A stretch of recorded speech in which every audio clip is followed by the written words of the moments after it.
Welcome to No Filter Boxing. It's fight week in Las Vegas. Where else? They're heavyweights. Otto Wallin, unbeaten from Sweden, and Tyson Fury, the lineal heavyweight champion. He's been here before. Wallin's never been here before. And in Vegas, well, anything can happen. That's what Vegas is about. It's a place where you make your dreams come true and you can also break hearts. Let's hope it's as good as the last time Mr. Fury was in town. The Gypsy King has arrived! Tyson Fury! Tyson Fury fights for the first time in Sin City. This one's for you. With a lot at stake comes a lot of pressure with it. Tyson Fury will want to send shockwaves through the world. I'm the most elite boxer on the planet. We're just going to go out there and have fun, Gypsy King style. He said it was going to be showbiz, it is. He is absolutely gold. The action about to get underway. Left hand off the ropes, and Schwartz felt that one. Oh, great shot. Look at Fury! Made him miss with everything. Oh, brilliant, brilliant. This is a masterclass right now. And Fury is unloading, and the referee is close to stopping it. Now he does, as the towel came in from the German corner. Welcome to Vegas! Thank you, America, and God bless you all!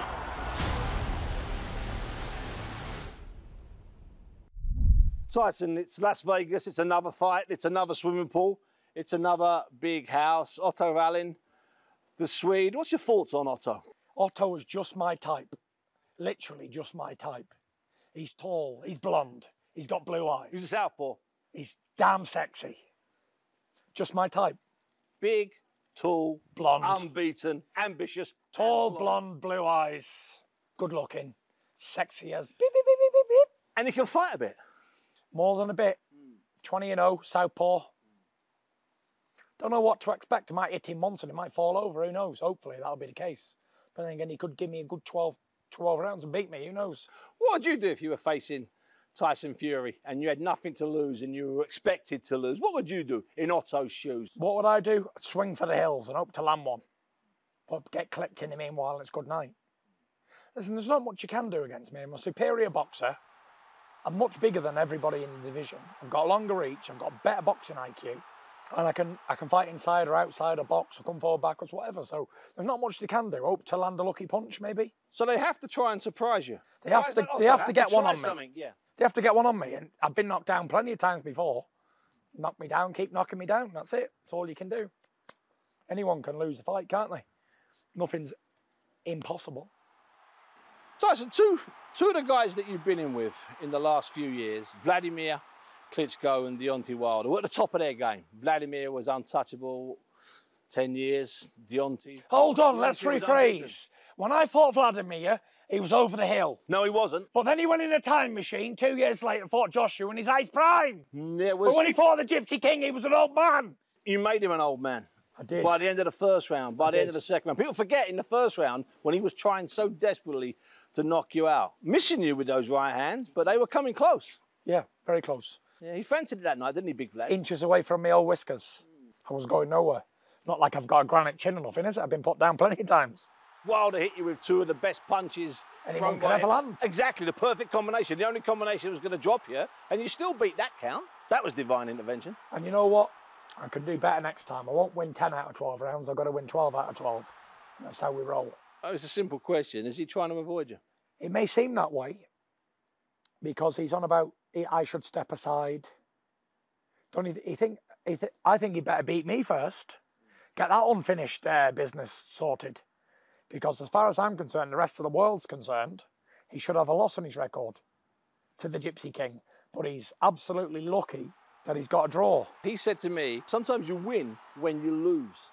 That's what he said before the decision was Listen, out. there was no losers in that fight. He put up a good fight. He proved he was on a world level and proved he could mix it with the best. And his popularity went from nothing to a lot for just fighting me. And I proved that I could come back after all the time out and mix it back on world level. And that I ain't just a one-shot wonder. But would you start to panic if he started putting roadblocks up February, March, April, May? Suddenly you're into June and July. No, the deal's done. There is no negotiating. It's all done, signed, delivered, done. For Feb? For Feb, yeah. Feb 22nd here in Las Vegas. The venue's been booked. Everything's done. The deal's been agreed. So We're both signed. So he has to break the deal not to fight you? Yeah. He can't fight anybody else because his name is on a contract with mine. And do you think he will fight you? I think he will. He's got to, unless he wants to retire. Now, I know that Wilder doesn't return your texts anymore. I think he's changed his number, you know. That's outrageous. And isn't giving you a new number. Or he might have blocked me. Oh, he can't block you. He's an adult. Blocked me. Okay, but there is someone you do speak to on the telephone. Yeah. So I'm told. Anthony Joshua. Yes. Now What and are these again. conversations you have with Joshua when you call him? Well, I call him, and sometimes I say, "What's happening, AJ? How are you, Mush?" That's usually what I say. And then we have a little bit of back and forth, and I tell him I'm going to knock him out, and he tells me I'm going to knock you out. And I said, after your last performance, Mush, you need a lot of improvement to knock me out, I tell you that. And he has a little laugh, and we have a little laugh, and it's a bit of banter, isn't it? But just think about it. You've got all these heavyweight champions and all these famous sports peoples in your phone. Yeah. Yeah. You have a couple of beers. What are you going to do? We're only human after all, aren't we? So they're not hostile, nasty conversations. It's just you. It's just a It's little just bit me of... having a bit of banter with the lads. I've called Dylan White. I call Wayne Rooney. I call Anthony Joshua. I call them all. Oh. Because when Joshua first got knocked out, in the morning after, you said, look, it can happen to anybody. Yeah, of course. He went down swinging. There's no shame in losing on the night. Listen, we're athletes at the end of the day. We're boxers. We're rivals at the end of the day. But this is a sport, and anyone can lose a fight. Anyone can lose a match. Do you know? And you can sometimes see heavyweight champions who are supposed to be great lose to someone who's not supposed to be that good. That's just the world we live in. People think I'm trying to give a dig or whatever. But from where I was sitting, it wasn't a lucky punch. It wasn't like he was losing all the rounds and he hit him and that was it. I thought he won like majority of all the fight. I see he's lost a bit of weight and he's been taking notice to what people are saying. He's got too much muscle on him and all that. But really that can be taken out of context as well. So I think they're going to try and lose weight and try and move her a lot. But you can't do that in one camp. That takes a lifetime practice. We saw Tony Bellew tried to do it against Usyk. Tried to copy my style, but after 8 rounds, his legs went. It's effective. I've been successful 29 times in a row with it. But it's you something can't you've learn been it working on overnight. for your life. Yeah. So what tends to happen is in new things, new camps, is when someone practices something in the gym for 8, 10 weeks, 12 weeks, and then they go in a fight and they try and do it. But as soon as they get clipped or they get tired, they revert straight back to what they once knew. I've seen it many, many times. And as soon as he holds his feet and starts to fight back, he loses, in my opinion. That's when he gets caught again. But if he can get on the jab and box and move, which I've never ever seen him do, amateur or pro, for 12 rounds, which is for a heavyweight, it's a very hard thing to do. At some point, he's going to have to stand and fight. Simple. But if he loses to Ruiz the second time, where does he go from there? It's tough. Well, it's always going to be big fights in England. Drop back down, fight Dylan White at home maybe, or get a couple of tune-up fights, European level of stuff, and then go again. Frank Bruno done it 5 or 6 times. You know, many fighters have done it. Could you fight your way back after 2 losses, back-to-back losses? Could you? Would you still have the desire to fight back? Do you think? Yeah, listen, Vladimir had 3 losses, didn't he, all knockouts? Bad ones, bad ones. Yeah. So, you know, and then he went on and reigned for the next 10 years after that. So a couple of losses don't really mean a lot. To be honest, it doesn't really make a difference to me who wins out of that fight. Okay. Because me versus Joshua in England is always going to be a big fight. Even if he loses 3 or 4 fights more in a row, there's always going to be a big fight there for me and him. I've got Wallen here, September. Yep. February 22nd, Wilder, hopefully, if it's definitely happening. Yeah. Yep. And then the rematch, I want it to be in June or July. Oh, so a quick one. Quick one, yeah. Okay. And then, providing I get through that all right, unscathed, I'll fight in December. So you beat Wilder in the rematch, and therefore you have a 3rd fight with Wilder. So it's 3 fights with Wilder, and then the winner, Joshua and Ruiz, later in the year. Yeah, but if I beat Wilder in such a style where he doesn't want a rematch. Yeah, of course. Because just because they have rematch clauses doesn't mean they always activate them. So if I beat him when there was 3 unbeaten world champions in the division, that was hot. That was exciting. But one of them then gets knocked out to a man who's already been beaten before. It ain't so hot anymore. Sure. So then you've only got 2 guys who are red hot in the division, 2 unbeaten, over 6'7" guys. And they fight in February. 1 British, 1 American. And they fight in February. And they fight in February. Back here in Las Vegas. In a rematch. In the biggest rematch the world has ever seen. And I'm grinding now. You can ask anyone in the gym, yeah? You can ask all these top-ranked guys. They're absolutely amazed by the Gypsy King because they've never seen it. They've never seen a heavyweight champion with plenty of money who grinds as hard as me. I grind like a man who's got 10 shillings in the bank. I'm going at it harder than I've ever gone at it at 31 years old. I'm up at 6 in the morning running.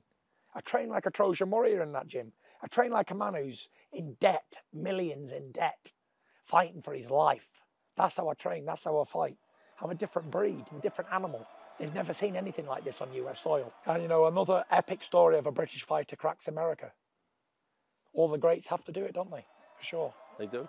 And you can never be considered a great fighter unless you come over here and fight and win. You know, they're calling me a new name now. Give it to me, share it with me. They call me El Rey Gitanos, the Gypsy King. Con dineros, sin dineros, yo soy El Rey Gitanos. Give me that as well, what's that? With money or without, I am the Gypsy King. Oh, that's glorious. Viva Mexico!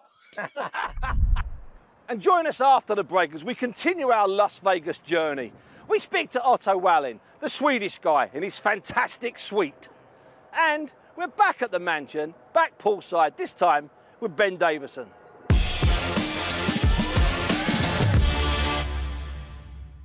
And welcome back to No Filter Boxing. We're still in Vegas, obviously, and now it's Otto Wallin, the Swedish boxer who's been based in New York for a couple of years, and he's up against it. Nobody yet has beaten Tyson Fury as a professional.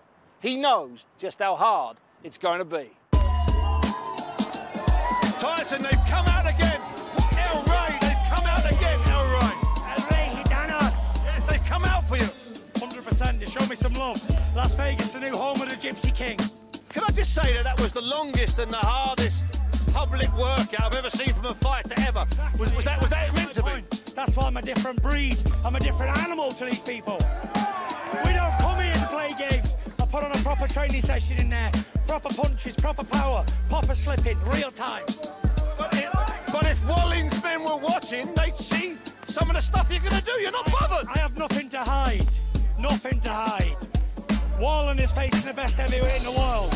He needs all the help he can get, so I hope you're a scout here watching. It's something I've been working for since I was a kid. Every time I will go to training, you'll think about this moment. And so it doesn't feel unreal in any sense. It's just, you know, it's finally here. I've been working for this for a long time. When you get an opportunity like this, you just gotta grab it, and that's what we did. And worked very hard for this, and I think we got a good game plan, and I hope it's execute that. I would never take this fight if I didn't think that I was gonna win, or that I can win. Nothing, it won't come easy, it will be very hard, but I know I can do it. Listen, Tyson's looking fantastic. He texts me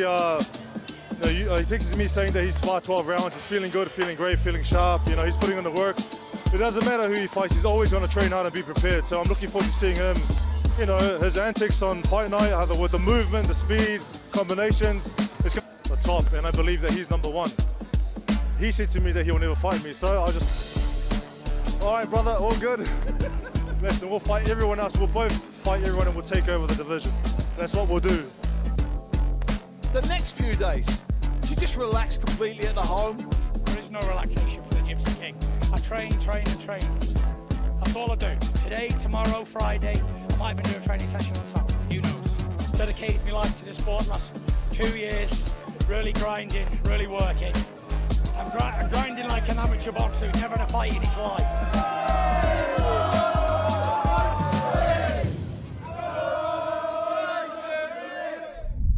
He's even happier than he was a week before the Schwartz fight. He's in good spirits and you just got to maintain it. You know, in the training camp, you're prepared to make sure that the boxer's prepared going into fight week, and then fight week's just about maintaining going into the fight. And so far, so good. Otto being a southpaw, he's going to ask questions. You have to think. He's going to make you think. Tyson's talking about the Wilder fight, Feb 22nd. Are you convinced it's going to happen? I've got to be honest, we've not really sat down and spoke about Wilder in this training camp at all. And that's the honest truth. We haven't spoke about him. We've focused on Otto Wallin and nothing else. Right now, is he ready to fight tomorrow, the next day? Is he ready? This is it, the last literally 170 odd hours. Tyson's the type of boxer that he could fight at any moment. because he keeps himself fit. He's naturally born and bred to do it. So, you know, at the elite level, you do need training camps, yeah. But I don't believe that there's anybody in the world that he wouldn't be able to compete with outside of a training camp. It's like most people's training camp. He's born and bred to do it. You know, if he's boxing and it's not going to plan, he can dig deep and he can have a fight. He's a big man. If he has to have a war, he can have a war. What about the first time you saw him in the gym where you're actually working with him? I remember gloving him up, wrapping him up, and we got in the ring, and I remember taping his glove up, and I remember feeling the excitement in him from when I was taping his glove up. When I ripped the tape off and I looked up at him, we both just burst out and started laughing. Well, we was just doing a bit of pad work, and he was just so excited, and I remember feeling the energy through the glove of him, like, couldn't wait to get going. It's like a joy to train, isn't it? Yeah, listen, don't get me wrong, there's hard times as well. Tyson's a big personality with big characteristics and can influence people because of the personality that he is. So he's an extremist in every way, shape and form. So if he's in a good mood, it's not a good mood, it's an unbelievable mood. And if he's in a low mood, it's not just a low mood, it's rock bottom. So how I sort of deal with Tyson is I get on that level with him and try and, you know, have to match that level of intensity that he's at, then have to try and bring him back a little bit just to mellow it out, because with every high comes a low. So, and if he's very low, I have to get on that level with him, get very deep with him, and gradually bring him back up. You're here, you're in Las Vegas, you're headlining at the T-Mobile against Tyson Fury, one of the most famous boxers in the world. You're smiling, and so you should be, because you should be proud of yourself. I am proud of myself. I put a lot of hard work in, and it's finally paying off, and I'm very happy about that. I had a feeling that I was gonna fight it someday, and like every time I went to training, I thought about this moment and just being on the big stage, and it's finally here. When you were contacted about the fight, did you instantly accept it, or did you have to think about it a little bit? I wanted to accept it because we had a message. I got a message asking if I was interested. So at first I checked with Joey, he was interested, and I was interested, and that was it. I just had to check with Joey first. Sure, of course. Yeah, but I was all for it. Was he someone that was in the back of your heavyweight mind? Yeah, I mean, I want to fight the best, and he's been one of the best for some years. And I've been following him since, I don't know, since I turned pro, probably. Okay. And that was 2013. It's a great division to be in. So many good fighters, so many big name fighters out there. And now you're going to be in the mix. You're going to be with them. You know, something every boxer dream of. And yeah, it's finally here. And I'm just happy for this opportunity. And I'm going to do everything I can to make the best out of it. Make the most of it. Can you beat Tyson Fury? Yeah. In your heart of hearts, you can beat him. Yeah? Of course. Anybody can get beat, and it can happen at any time. It happened before, big upsets, and it's going to happen again. What makes Tyson Fury such a good fighter? He's a big guy, and he uses his size well. He's awkward. He feints a lot and a little tense. Like he switches southpaw orthodox, and he does that good. So he brings a lot of stuff to the table, and I think that makes him special. But you also bring some stuff to the table. You bring your mobility, you're very mobile, you're 6'5" yourself, you're not a small guy, and you're a southpaw, and you're a proper southpaw. You know, you're an awkward southpaw. So you're delivering some stuff to the table on fight night? Yeah, of course. I am, and I'm hoping to bring some stuff that other people haven't brought yet, and I'm trying to do that, of course, to beat him. You're in Las Vegas, topping the bill, the T-Mobile. Tyson Fury's in the opposite corner. That's a big fight. It's huge. It doesn't get any bigger than this. But it's something I dreamed of for a long time, and I think I'm ready for it. So it's part of you looking forward to it in a bizarre kind of way? Of course I'm looking forward to it. Yeah. I've been dreaming of this. So, you know, it's finally here. So I'm very much looking forward to it. And I hope to put in a really good performance and beat him.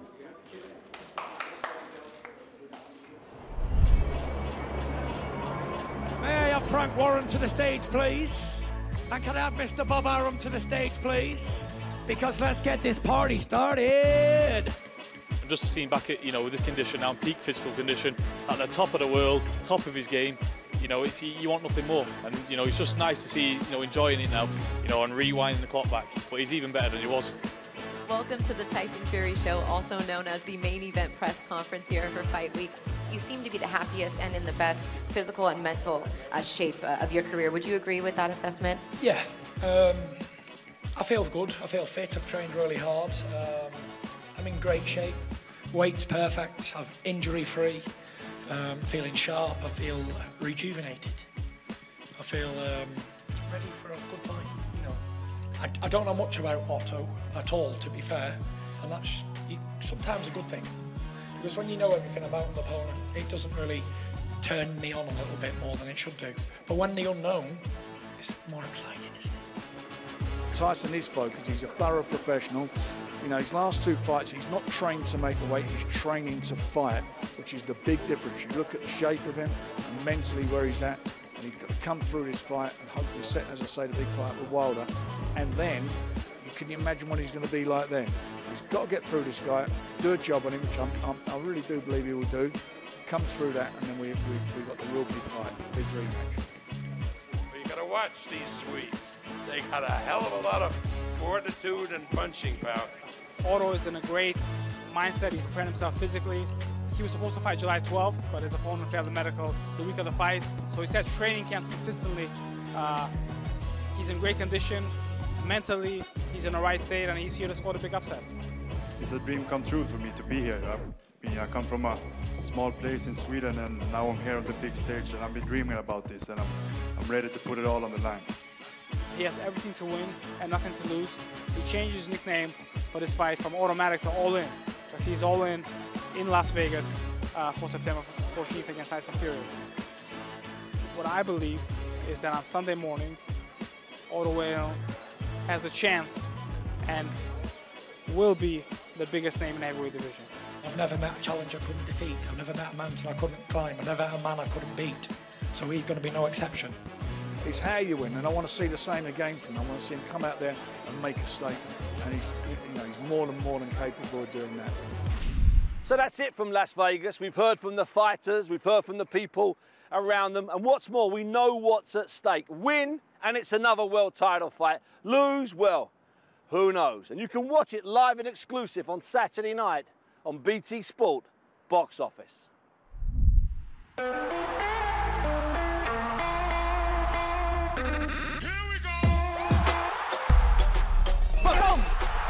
Boom! Boom! Boom! Pump up!